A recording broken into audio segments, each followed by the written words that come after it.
Hello viewers, நாங்களோட Lakshmi. நீங்கள் பார்த்துட்டு இருக்கிறது 0 லக்ஷ்மி. ரொம்பவே முக்கியமான ஒரு விஷயம், யமுனாவுடைய ட்ராக்கை இங்கே ஓப்பன் பண்ணுறாங்க. கலெக்டர் ஆகிற அவங்களுடைய கனவு.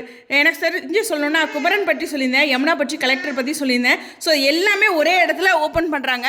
ஸோ அதனால் ரொம்ப ரொம்ப முக்கியமான விஷயம். நம்ம எதிர்பார்த்தது விஜய் காவேரி 2 பேரும் என்ன பேச போகிறாங்க, மண்டே எபிசோடோட ஒரு பரபரப்பு அப்படிங்கும்போது நமக்கு கிடைச்ச ஒரு பல்பாக இருந்தாலும் கதையோட அடுத்த ஒரு கட்டம் இப்போ கொஞ்சம் வேகமாக போகிற மாதிரி இருக்குல்ல. இவங்க கலெக்டருக்கு நீங்கள் ஒன்றும் காசு கொடுக்க வேண்டாம், நானே பார்த்துக்கிறேன் அப்படின்னு நிவின் கிட்ட சொல்லிட்டு அந்த தோடு ஜிமிக்கி சம்திங் ஏதோ ஒன்று அடமான வச்சு வாங்குறாங்க. விற்கிறாங்களா, அவனை விற்கிறாங்கன்னு வச்சுக்கலாம். ஸோ ஓகே, இது மாதிரி ஒரு விஷயம் கொண்டு வராங்க.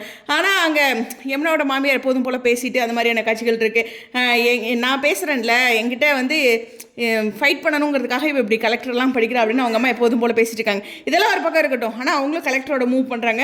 இங்கே குமரனும் அவருடைய இதில் அந்த கதாநாயகன் ஷோ பண்ணுறாங்க. அடுத்து காவேரி. எஸ், இந்த இடத்துல ஒரு பெரிய கொஸ்டின் இருக்குது. நல்ல வேலை சொல்கிறேங்க. உண்மையுமே பொங்கலுக்கு ப்ரமோ போடாதே பரவாயில்ல, இந்த ஒரு நாள் தான் இந்த காட்சிகள்லேயே ஓட்டுட்டு ஒன்றும் பிரச்சனை இல்லை, நம்மளை பொங்கல் நிம்மதியாக கொண்டாட விடணும் அப்படின்னு நினைக்கிறார் பிரவீன் பன்னட் சார். அதுக்கு ஒரு நன்றி தான் சொல்லணும். எனிவேஸ், ரொம்ப இம்பார்ட்டண்டான இந்த ப்ரமோ கதையோட அடுத்த ஒரு கட்டம் அப்படிங்கிறது தான். பிரணவ சமாளிக்க முடியல, அதனால் வேகமாக வீடியோ முடிச்சுக்கிறேன். ஸ்டேடியம்.